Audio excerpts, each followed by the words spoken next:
Well, I finally came up with the name of my podcast. I've thought long and hard on this, but it's going to be called Brett's Real Estate Podcast. Now, is that original or what?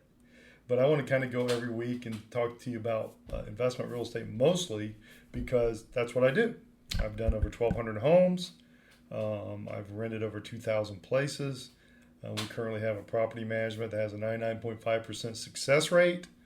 And we are very good at what we do. Our average time on the market is about 18 to 19 days. Average tenant stays 24 to 25 days. The only caveat to our business is we're mostly homes. Homes just generate way more income. They're better investments, and there's way less headaches to them. And so that's kind of what we do. But the main headache that I'm hearing a lot of people, and I've talked to 2 people this week, is rehab. Rehab's a whole different ballgame. I saw one guy say, "Hey, we strip it down to the studs." When they say that, it's going to be big dollars, and who knows what they're going to find behind the walls. So one thing you want to do with rehab, and I'm going to go through some stuff, is first of all, when you buy a house, even if you're buying it as is, you want to get an inspection. You can do that. There's nothing against getting an inspection. So this does 2 things. It helps you understand what maybe you're missing, little things here and there, or if it pulls something up major, you're going to have that information to either make the deal a little better or have the seller cover that. But, most of the time when I go through these, I'm already I already know exactly what we're going to be doing. But, there's always a few little caveats. Like the last inspection we had, there was one of the things were rotting in the porch area, back deck area. They needed some stuff done. The outside obviously need painting. There was just a little bit, then stuff come up on the, like there was a pad, it's a cement driveway, there's a pad that's all cracked out, so we want to make sure we're going to replace that. But I already had that on, but it just points out stuff like, if there's a dead outlet, switch, something's cross-wired, double-wired, whatever, it's really a good indicator for what's wrong with the property. Plus, as a realtor, it protects my butt, so I'm disclosing everything that's on that property. And I believe you have to do that when you're buying investment stuff. But the first thing you do is you want to get a quote, a detailed quote. What's a detailed quote? It's something you do after the inspection because you want to make sure that all the inspection items that are important are on that quote. For example, if it says it needs paint, I see a lot of inspectors do that. Of course, it needs paint. We're buying it as is.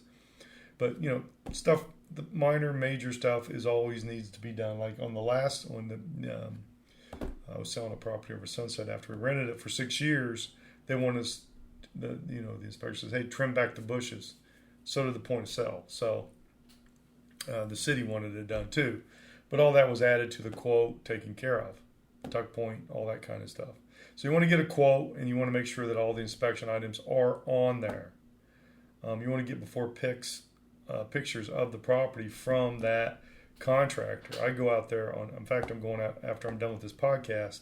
I'm going to 2 places to get pictures to understand what I got, and then I will, get those uploaded, and then get a detailed quote, and then we'll move forward on the construction. But make sure they're going to stay in the budget, and the way to know that is how many have they done. Look at the resume because I'm dealing with 2 people right now. One's in Cleveland that called me that I'm going over there after this podcast. They purchased it here. They don't know the rehab. They didn't have any boots on the ground. So they went over there, started the rehab, and that was last October. It's still not done or rented. So it's super crucial that happens. And you got to make sure it happens.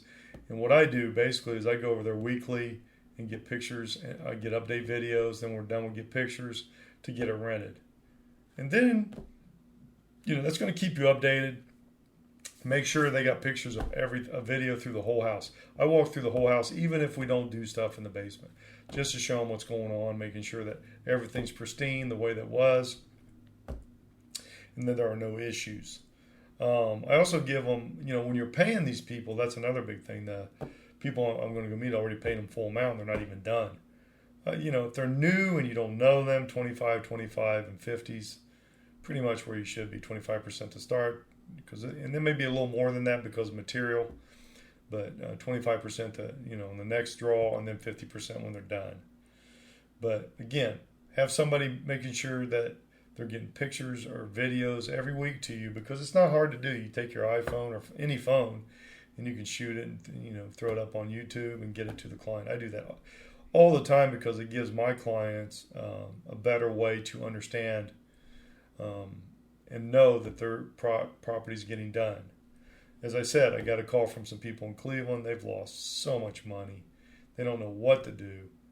So they called me. I'm going to go out there today and get pictures.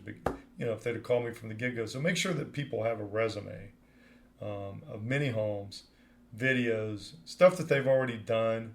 They can at least show you that. A lot of people don't like to give you their clients because that's kind of private. But if they have the stuff that shows you what they did and how they did it and some client testimonials, that's a good start. And, you're probably going to get it done. So rehab is always the hardest, especially in Cleveland.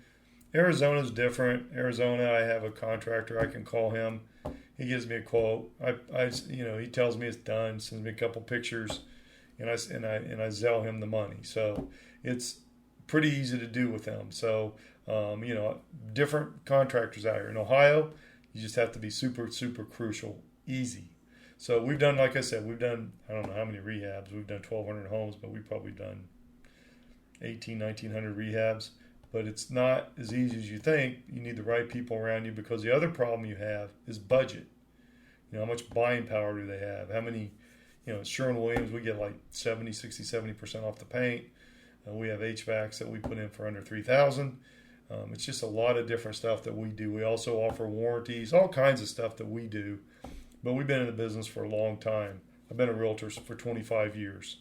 So, again, if you're looking for rehabbers, just be careful, understand what you're getting into, and make sure you get the information you need if you're not in the city or in the area to know that you're comfortable with sending payments and you're comfortable with the way things are going. How long should it take? It's according to what you do. If you're doing a rental rehab, 4 to 6 weeks should be about it. So make sure that all that stuff's getting done and make sure that's happening. So again, I'm Brett. I'm with Key Realty. I've done a lot of properties. We get better properties, exceptional results. And go to the website below if you want to see what my particular properties make for my clients.